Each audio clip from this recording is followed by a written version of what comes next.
This is Kick-Ass Politics. I'm Ben Mathis.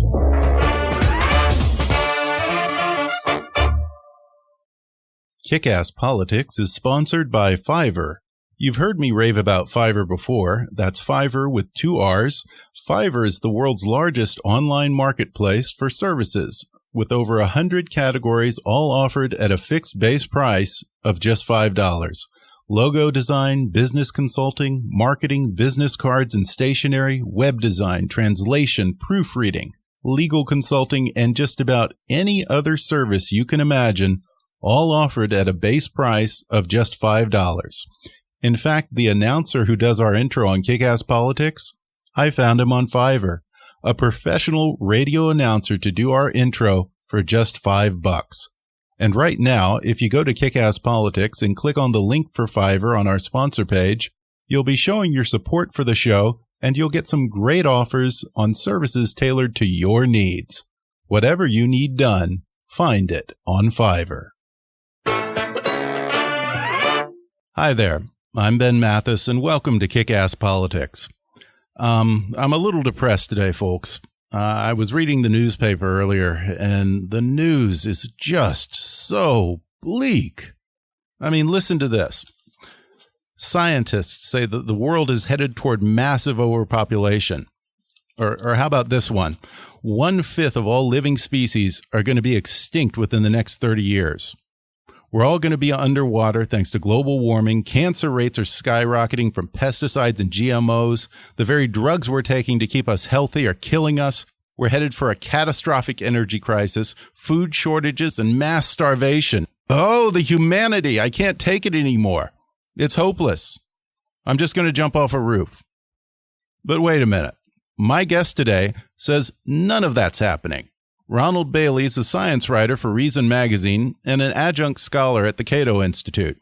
He's the author of a popular book called Eco-Scam, The False Prophets of Ecological Apocalypse. Now he's expanding on the same theme in his new book, The End of Doom, Environmental Renewal in the 21st Century. Ron says we all need to chill out a little bit because the future is actually really bright. On almost every front, things are getting much better, not worse, and the things that could become a problem down the road, such as climate change, are things that we can manage if we innovate, adapt, and take reasonable steps to mitigate it. In just a moment, he'll separate fact from fiction about global warming, GMOs, the safety of the drugs you take, and a whole lot more. So stay tuned.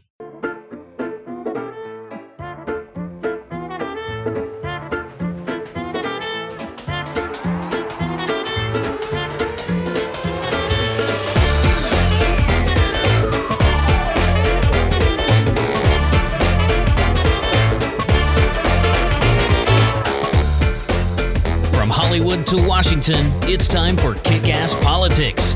And now here's your host, Ben Mathis.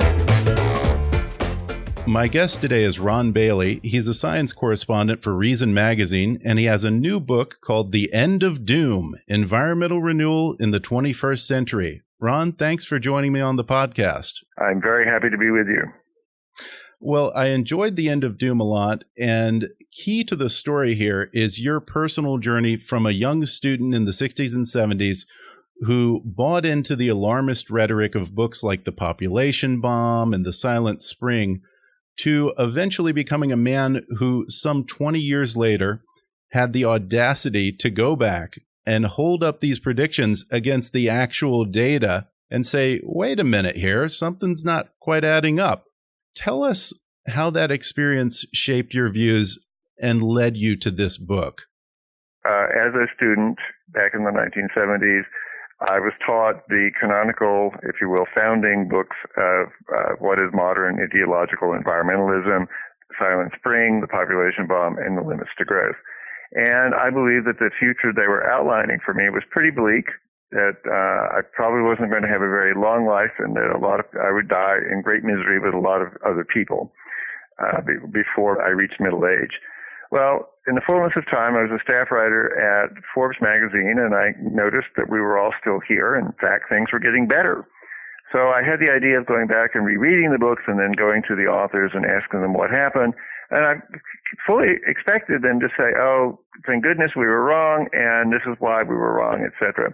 And instead what I discovered is that no, that's not what they thought.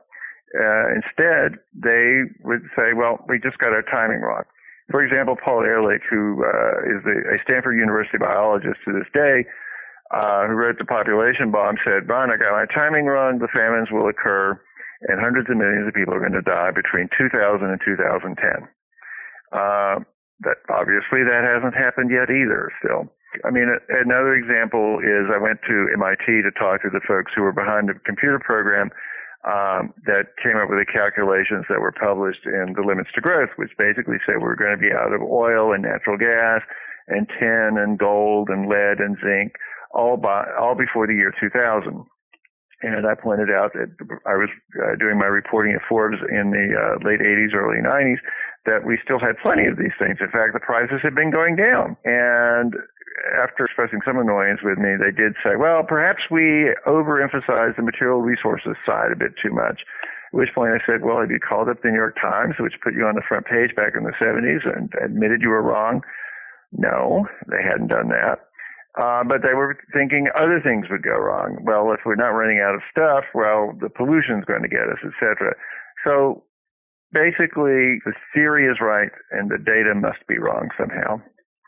It's hard for me to see any difference between these kind of excuses and the excuses that people make up for why Nostradamus's predictions don't come true, or any other kind of doomsday apocalypse. I think that these people make astrology look like an honest science. Are they just thinking that they can wait us out, that either we're not going to be around or they're not going to be around to remind them when these things don't come true? Well, I intend to be around to remind them, and it really annoys them, let me tell you. I'll bet.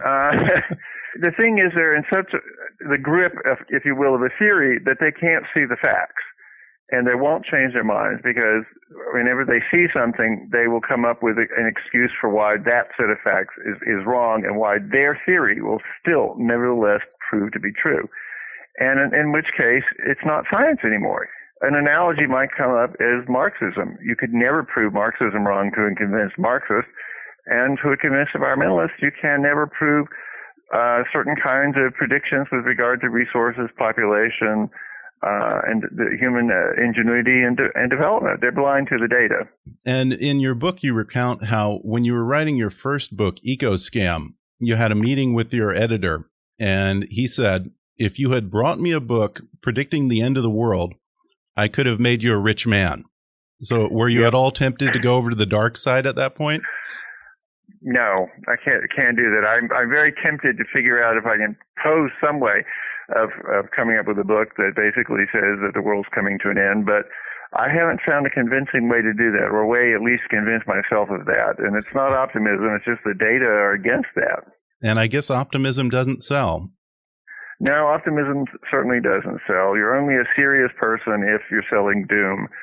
And that's just a feature of human psychology. Well, going back to Paul Ehrlich and the population bomb, one of the things that I find disturbing about this alarmist rhetoric is that it just seems to throw gasoline on the fire of conspiracy theorists and tinfoil hat nuts and their paranoia, particularly with the issue of population, that the Bilderberg or the Council on Foreign Relations must be secretly plotting to socially engineer population control, which in their mind, of course, always goes to the worst case scenario, which means killing people off rather than just controlling birth rates. Is there something sinister to their intentions when population alarmists seem to be essentially rooting for more death? And what would you say to the Paul Ehrlichs out there about the danger of fueling irrational thinking on this particular issue? I don't think that they're conspiracy theorists, but you do point to the danger of listening too closely to what they say. Consider, for example, the Chinese Communist Party's one-child policy. The one-child policy was enforced brutally across time. Women who were pregnant without permission, for example, were forced to have abortions, that kind of thing. And they were following, if you will, the logic of the people who were pushing the notion of overpopulation. One other aspect, though, it's not a conspiracy. One of the things that a lot of these people seem to be hoping for example, Naomi Klein, the Canadian activist, who's written a new book called This Changes Everything, Capitalism versus the Climate. what she's trying to do is argue that the environmental situation is so terrible we have to destroy capitalism and enact all the sorts of policies that I would really like to have, largely, if you will, a kind of socialist utopia. Well, going back to population, you've said that the global population will top out around 2050 and then should start to gradually decline. What will be the driving forces behind that reversal? Well, what has happened over the last 50 years or so is that there's something called the total fertility rate, and that is the average number of children a woman will have over the course of her lifetime. And the global total fertility rate was around 5 or 6 children per woman in the 1960s, and is now down to 2.45 children over the course of her life at a global level. And there are many countries, including the United States, which are below replacement, which is 2.1 children per woman over the course of her lifetime. And it continues to fall. Usually the reason it continues to fall are two things, at least. One is increased wealth. It turns out that the wealthier people are, the fewer children they have. Instead of investing in a lot of children, they have fewer higher quality children. In other words, they send them to college, for example. The other thing is that women are becoming increasingly educated and liberated across the globe over time. And again, if they have access to contraception and they have access to the market and they have access to education, women choose to have fewer children. If you're looking at demographic trends over the course of the rest of this century, and you expect, as I do, humanity to continue to progress and wealth to still be accumulated, even in the poorest places on the planet, it means that world population will probably top out between 8 and 9 billion people and begin to drift downward by 2100. Well, yeah, and I think I'm seeing this idea of quality versus quantity put into practice in China, because I was just talking the other day to someone who spends a lot of time over there, and everyone is concerned, or everyone thinks that China is going to dominate the next century as the manufacturing giant. And she says the parents are working in factories, but because they only have one child and they have resources, they're putting all of their resources into putting their kids in college so they can have good jobs and not have to work in the factories.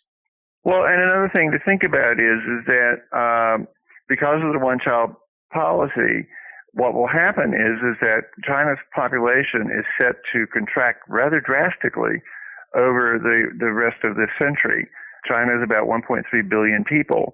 And if the current fertility trends continue the way they are, and there's no sign that they won't continue the way they are, China's population will drop to only 400 million people by 2100. In other words, China will lose 2/3 of its population due to the fact that their fertility rate is really, really low.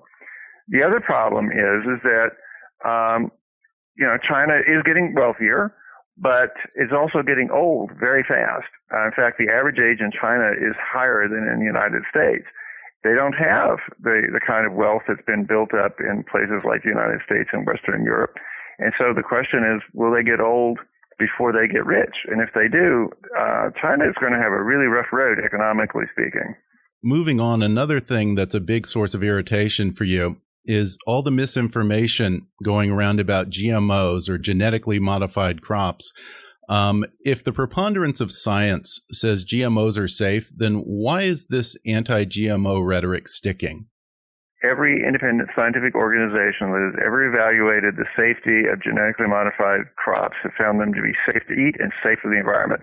No one on planet Earth has gotten so much as a cough, sniffle, wheeze, or stomach ache from eating any foods made from ingredients from modern biotech crops, period. So why are people afraid of them?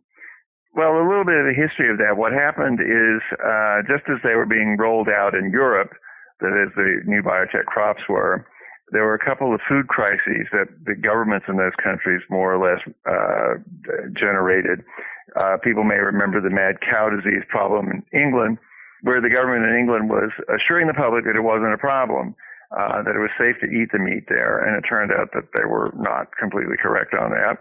Same time, there was a problem in France, where the French government was assuring the French people that the blood supply was free of HIV virus, the virus that causes AIDS. And that turned out not to be true. The government was lying to the people there. So at the same time as these misinformation was coming out, the governments were also assuring people that the new biotype crops were safe. People were justifiably skeptical of their government. And what happened is that Greenpeace, France most specifically, which was more or less collapsing at the time, they were losing members and funding, decided to jump on the bandwagon and say genetically modified crops are just like those other food crises. And they didn't have any scientific evidence for that, but it sure did bring in the funds, and it sure did scare people.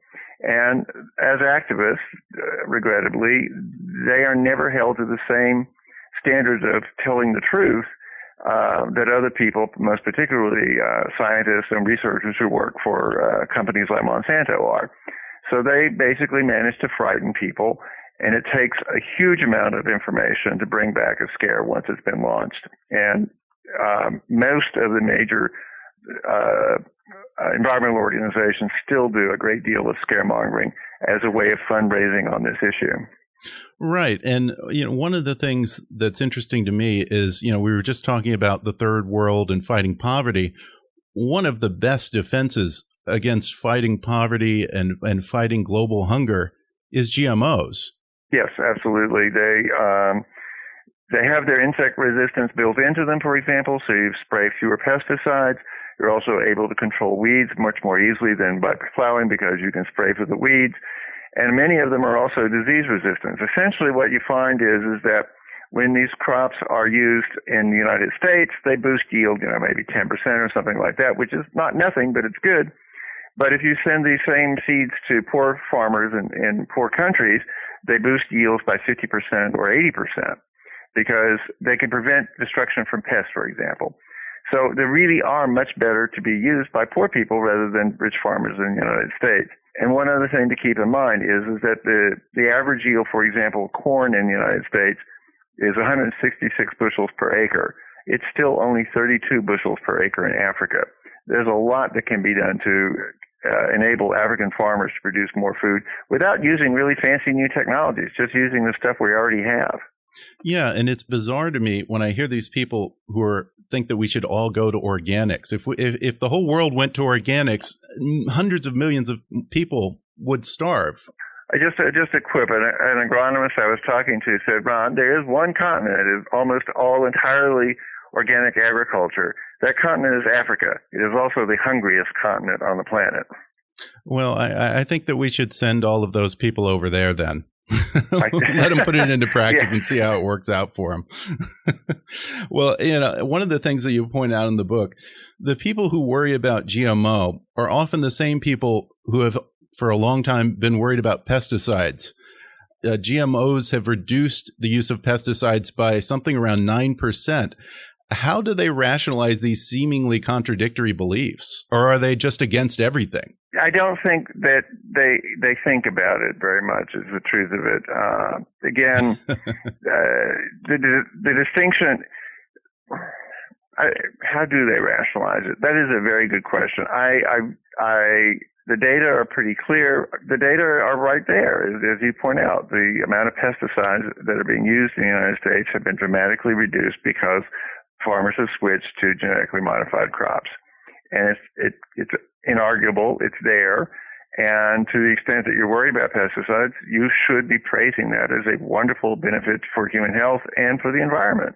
Speaking of the pesticide issue, you say that DDT was unfairly maligned, and as a result, millions of people are dying of malaria because countries have either banned it or it still has this unfair stigma against it. Is the anti-DDT crowd and the anti-GMO crowd, are they just only concerned with first world problems? I think that's probably true. They would argue that they weren't. With regard to DDT, one of the concerns was, this became a concern again in Rachel Carson's book, Silent Spring. She was afraid that the use of DDT was decimating wildlife populations, particularly raptor birds like hawks and eagles. And it turns out that DDT being used as an agricultural chemical probably was affecting those bird populations. DDT probably needed not to be used ultimately as an agricultural pesticide, but it could still be used as a pesticide to prevent malaria, that is, be deployed, for example, against mosquitoes. And you would use a lot less of that and would have a lot less impact on the environment. But the environmental community wanted a complete ban of the chemical and have essentially achieved that. And as a result, a lot of people died of malaria who might otherwise have been spared because of the use of DDT. And that is a tragedy. And I think that the problem here is that people are not willing to go for nuanced cost-benefit analyses. They'd rather have all or nothing moral claims. Well, yeah. If you have a choice between saving millions of lives and saving a handful of species of birds, I mean, I think that's a pretty obvious choice for most people. I think so, but I don't even think you have to make that choice, because the amount you would have been using to control malaria would have been dramatically smaller than the amount that was being used to dust crops, and so the birds would also have been spared. Well, we're kind of jumping around all over the place here because you cover an awful lot of territory in this book, besides just population and the environment. And one of the focuses is on the FDA's regulation of pharmaceuticals and various medical innovations. You say the FDA is killing more people than it saves. How so? Well, I'm using that as an example of what is called the precautionary principle, which is a demand by the environmental community and other people who are concerned about risk that no new products should be allowed out unless they can be proven completely safe or absolutely safe, which sounds like a pretty good policy, except, of course, you can never prove anything completely safe before you've tried it out. They want trials without errors, in other words.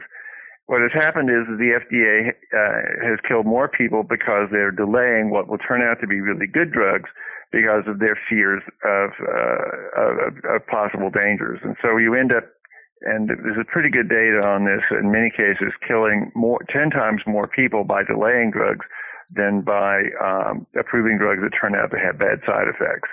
So this is, again, cost-benefit analysis. The agency is being way too cautious. And as you point out, many times the alarmist data is proven wrong eventually down the road, but the damage is already done. And we have a tough time psychologically letting go of those biases once they're established. Just look at, what we were just talking about with DDT, or one example you use is the scare over saccharin a few years ago. Right. Are there good medications and good products right now that you see eventually being vindicated down the road, perhaps when it's too late? Actually, I don't feel like I want to comment on that. Okay, fair enough. Well, I'll go to something that I know you have a comment on then, which is vaccinations. It drives me crazy too, this irrational and frankly dangerous anti-vax movement, for which there seems to be no real evidence. Let me ask you this. After the outbreaks we had earlier this year in the U.S., and doctors and political leaders, including the president, came out and said, go take your kids to get their shots. Have we finally put this issue to rest? I hope we can get this issue behind us. As you point out, there was an outbreak of measles earlier this year at Disneyland in California. More than 100 people came down with it. About a third of them actually had to go to the hospital to get treated. There was another case in Washington State where actually a woman who had a compromised immune system was exposed to children who were unvaccinated who got measles, and she got measles and she died. The idea of vaccination is it not only protects you, but it also protects the 10 million Americans who cannot benefit from vaccines because they have compromised immune systems, or they're elderly, or they're too young to be vaccinated. You're harming your neighbors if you don't get vaccinated, or you're at risk of harming your neighbors if you don't get vaccinated. And, of course, you should protect your children and yourself as well by being vaccinated. It's a crazy, overcautious notion. Again, it's if you will, the precautionary principle run wild, where people have taken, one or two really terrible studies and said, see, this person found that that vaccination causes autism. That particular study has been retracted, and the guy who did the study, his license has been taken, and he's been accused of fraud. Yet, we are stuck now for 15 years with this odd notion that vaccination causes autism. Yeah, and even if there was something to back it up, I mean, it seems like an obvious choice if I were a parent and someone says, well, do you want this small percentage of a chance that your kid could grow up with autism, or do you want your kid to die? It seems like an obvious choice to me. We're going to take a quick break, and then in the next half, we'll talk about well, I guess you could call it the elephant in the room, which is climate change, and how Ron's thinking has evolved on the subject. Back in a moment.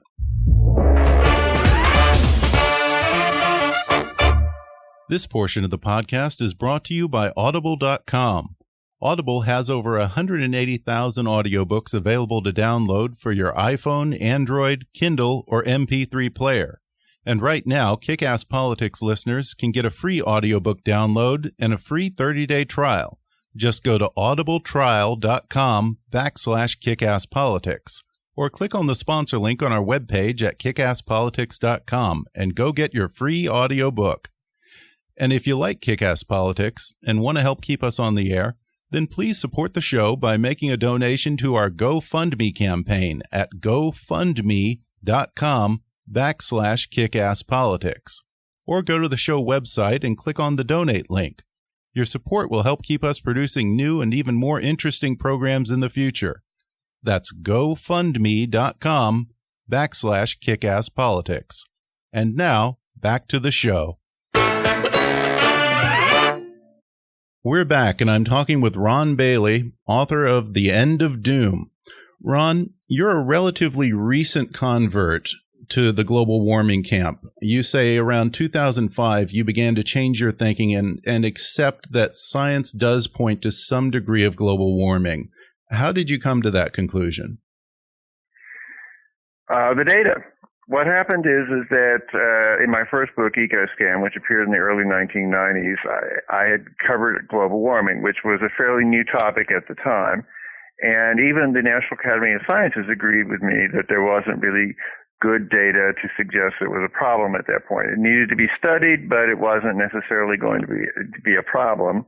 So I chalked it up to being yet another one of the many environmental scares that I had encountered in my reporting for that first book.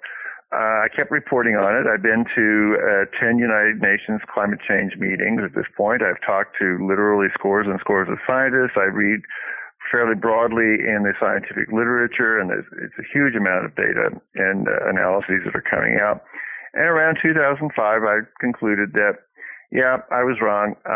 Climate change, the preponderance of the scientific evidence indicates that climate change, man-made climate change, could become a significant problem for humanity by the end of the century. So I publicly changed my mind and said, this is the best I can do. This is my analysis, and I laid out my analysis and why I changed my mind. And it didn't please a lot of people. I can imagine. Well, let me ask you this then. I'm sure many of those same people have pointed this out to you. The warming trend seems to have flattened over the past 15 or so years. Does that mean that we have won the battle? Is it possible that some of the measures that we have taken already are actually paying off? What explains that flattening of the climate temperatures? Well, that is the trillion-dollar question.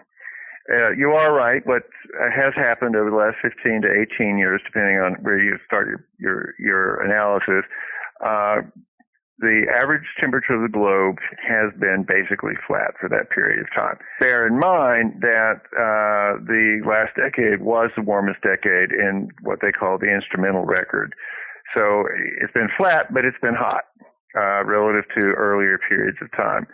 But this flattening is a big problem. The climate models that the environmental community and various regulators are relying on suggest that the temperature should have been continuing to go up at a rate of 0.2 to 0.3 degrees centigrade per decade, which means that we should be considerably warmer than we are. And that didn't happen. So the models appear to be running way too hot.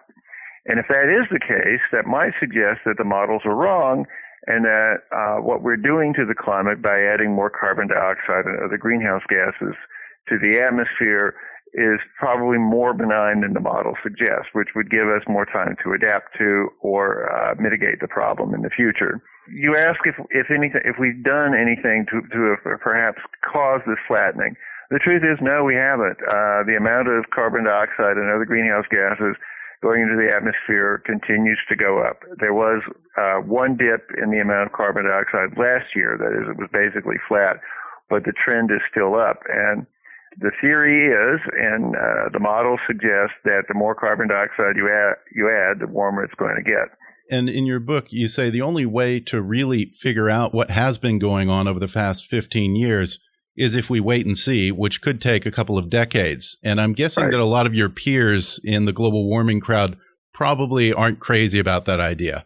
No, they on two sides of it is there are certainly a lot of people who would be happy to wait and see, because it means that we wouldn't have to spend a lot of money on trying to decarbonize the economy, which is basically switch from fossil fuels to other types of fuels, nuclear, renewable energy, that kind of thing. But on the other hand, if the alarm goes away, the pressure to do that would go away, and this would, how shall we say, displease a lot of the environmental alarmists out there. Yeah.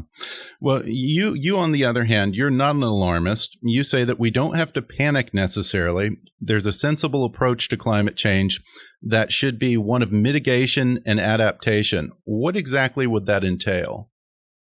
Well, mitigation means switching fuels essentially from fossil fuels like coal and oil and natural gas to non-fossil fuels. My preferred probably would be nuclear, but also a mix of nuclear and various renewable fuels like solar and wind would be helpful.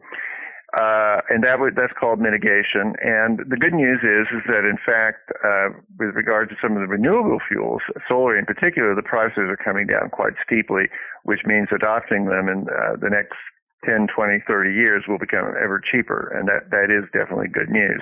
And they probably will be cheaper than fossil fuels in the next generation or so. Adaptation means the kind of stuff we do anyway. We have to adapt to any changes that happen to the weather. If things do get warmer, for example, we will use more air conditioning. If sea level continues to rise, we will build more dikes, if you will, and move further inland. Human beings always adapt to weather. If it also becomes warmer, what will happen is that farmers will switch crops. They will start growing different crops for different regions, for different rainfall amounts, that kind of thing. It's a fairly gradual process that, if you will, markets will essentially nudge people toward doing. Well, yeah, I mean, we're not cavemen just sitting around waiting for a comet to hit the Earth. No. We can. This is something we have some control over, and we have the technology to do something about it. You argue that the best defense we have against pollution and global warming is economic growth. Is it just that more prosperous people are kinder to the environment? Right. Well, what happens is that economies and societies undergo, if you will, something called the environmental transition, sometimes called the environmental Kuznets curve. What happens is that when people are very, very poor in a very poor country, and they start to develop economically, they don't really care so much about the cleanliness of the air or the cleanliness of the water around them. They're much more interested in making sure that they have good jobs, that their children get good education, they have better housing, that kind of thing. But eventually what happens, and we see this in countries all around the world, is that as people get richer, they start looking after their environment. They start going, I don't want to breathe dirty air. I don't want to drink dirty water. And they start making improvements to environmental quality over time. And the United States did that, as many people probably remember from the 1950s and 60s. The air and the water in the United States were a lot dirtier than they are today. Basically, I sum it all up. Richer is cleaner. And anything that slows down the process of economic growth will also slow down the process of eventual environmental cleanup. Well, also on the environmental front, you've said that we need to get over the idea of pristine nature and start to embrace innovative ecosystems.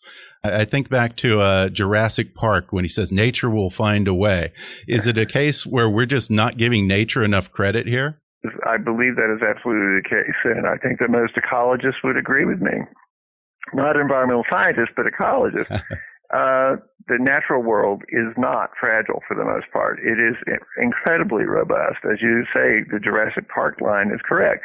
Nature will find a way. And one of the things, for example, that I talk about are introduced species, or people who are always very worried about that, is that they're going to be terrible and they're going to cause a lot of problems. And some of them do. Very few number of them do, and they're very high-profile cases. But the fact of the matter is that the landscape that you see outside your window in the United States, let's say in the eastern part of the United States, and you're looking out your window, a good percentage, not most, but a good percentage of the plants in your backyard are from other continents. They've come here, they're good neighbors, they are not destroying the natural environment. In fact, what you find is that they've increased the species richness, if you will, and that has a lot of benefits for the environment, including better cycling of nutrients and so forth, and perhaps water retention. You say that we'll reach peak farmland pretty soon at the middle part of this century, and we're going to be able to turn over an area twice the size of France back to nature. What are the factors that are going to enable us to do something like that?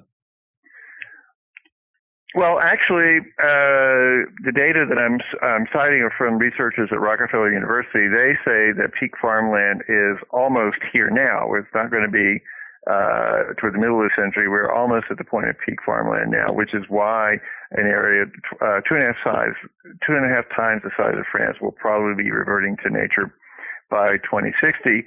And they also point out, and this I love, is if we could get rid of biofuels subsidies, that is turning corn into alcohol to burn in our cars, they say that we could have as much land reverting to nature as double the size of the United States east of the Mississippi River by 2060. And the reason that's happening is that farmers are becoming vastly more productive over time, and we're growing more and more food on less and less land over time, and that trend is continuing. Farmers are abandoning the fields. Many of them are moving to the cities where there are far more opportunities for work, education, and opportunities for their children as well. About 2 years ago, for the first time, most people on planet Earth lived in cities. Over 50% of people now live in cities, and that trend is going to continue. And I've done a calculation in the book that basically says that the 3.6 billion people who are essentially very poor farmers, many of them who live out on the landscape, are going to be moving into cities, and that by the end of the century, only 1.6 billion people will be living on the land, which means that a hell of a lot more land is going to be going back to nature over that period of time. That will also ease a lot of people's fears about the trends towards species extinction, et cetera, like that. Essentially, humanity is withdrawing from nature, and it's going to be an arena, if you will, of pleasure and enjoyment, and less for resource exploitation in the future. Well, yeah, and the urbanization of the world leads to greater sharing of resources. Right. Basically, people who live in cities use less energy, for example. They use less water. Essentially, cities are fairly resource-sparing entities. And the other good news is that it turns out once people get there, most people actually prefer living in cities. Well, before we go, Ron, give us your vision of the future. In summation, what do we have to look forward to? The world in 2100 will have a population about what it is today, most likely. It'll be a hotter world, but it'll be a much richer world. Average per capita income on planet Earth right now is about $10,000 per person. It's going to be between $60,000 and $100,000 per person by 2100, a much richer world. There'll be far fewer people living on the landscape, far more people living in cities. We will be using a lot fewer resources per capita. It's basically going to be a world of plenitude for both humankind and nature. Well, I certainly envy the next generation. As I end my book, actually, I say, don't fear for future generations. I rejoice for future generations. Absolutely. Well, the book is The End of Doom, Environmental Renewal in the 21st Century by Ronald Bailey. Ron, thanks for coming on the show. Thank you very much. Delighted to be with you. A great big thank you to Ronald Bailey for coming on the show and dispelling all that gloom and doom. Hey, I know that I'm going to sleep better tonight. Be sure to check out his book, The End of Doom, Environmental Renewal in the 21st Century. And I'll include a link to the book's Amazon page in the show notes at kickasspolitics.com. I hope you'll subscribe to the podcast on iTunes so you can automatically get new episodes as they become available. And while you're there, I'd appreciate it if you left us a review. That helps a lot with our rankings on iTunes. And if you like Kick-Ass Politics and want to help keep us on the air, then support the show by making a donation to our GoFundMe campaign at gofundme.com/kickasspolitics, or go to the show website and click on the donate link. Your support will help keep the lights on over here and will be greatly appreciated. That's gofundme.com/kickasspolitics. As always, I welcome your comments, questions, and suggestions at comments@kickasspolitics.com. Or leave a voicemail on the toll-free listener hotline at 844-KA-POLITICS. For now, I'm Ben Mathis, and thanks for listening to Kick-Ass Politics.